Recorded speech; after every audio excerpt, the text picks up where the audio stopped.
either hypocritical, greedy, deceiving, or all of the above. I mean, it's very rare that you find actually a spirit-filled church that's actually doing the will of God. That is very unfortunate, and I can understand why this has happened. And also, let's not forget the other reason why some turn from the faith, or never going it to begin with, or even other religions for that matter. And this is because they find in themselves and in others who are Christians of a very fear-based reasoning for staying in Christianity or a church, because some Christians just fear hell and being thrown there by God, and that is why they believe what they believe out of fear, not so much out of love. And that is wrong. That is wrong on the Christian's part, on us believers, if we so turn to that route. But God did not mean it to be so. Believe it or not. He does require fear, but not in the way that you may think. Now, fear can mean many other things, like fright or being afraid. And while it's kind of similar, it is different. Now, being afraid is being, like, fearful of all things, or like being afraid of certain things, like a fear of heights, fear of spiders, fear of dogs, or what have you. But also, basically, you want to stay away, or you're afraid, or do something as if somebody has a gun to your head. Anyways, I'm just gonna stop. Anyways, fear, however,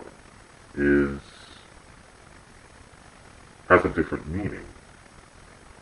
Now, I'm going to explain what I'm talking about. Fear of God, fear in God, having fear of God in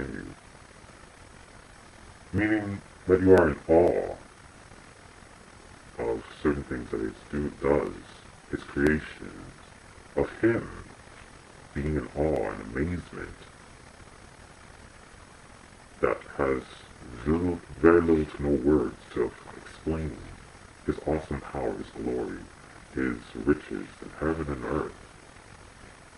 And not so much in the spiritual, yes, that does count, but also in the physical, like waterfalls, admiring, seeing the Grand Canyon, or the birth of a child. You're in awe and of joy of all of these things. Now, it's not so much that He requires somebody being fearful and being afraid of Him. As a matter of fact, that is contrary to what He always says in the Bible. And what the Bible says, let's take for example Moses. Now, when he went into the burning bush, not in the burning bush. When he approached God in the form of a burning bush, He told Moses, "Be not afraid, for He is with him," or something other than that. I must read the Bible sometimes, because sometimes, my knowledge gets a little rusty. But anyways, he basically says this to Abraham.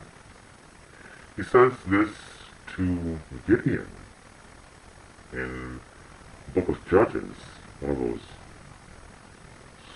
passages, one of those verses. And there's even accounts of Jesus telling that to Simon Peter while he was trying to catch fish.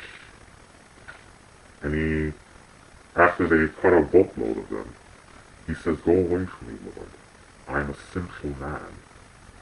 And Jesus tells him, "Don't be afraid, for you will be a fisher of men."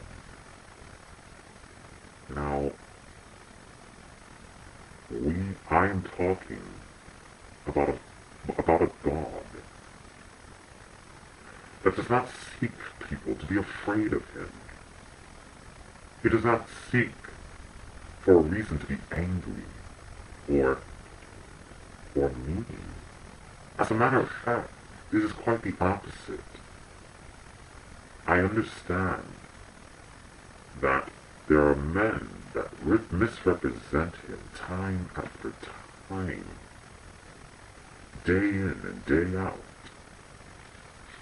There are many people like that. And unfortunately, there's very few people who actually represent him. But nevertheless, though, the Lord does seek relationship with all men, women, and children, all walks of life.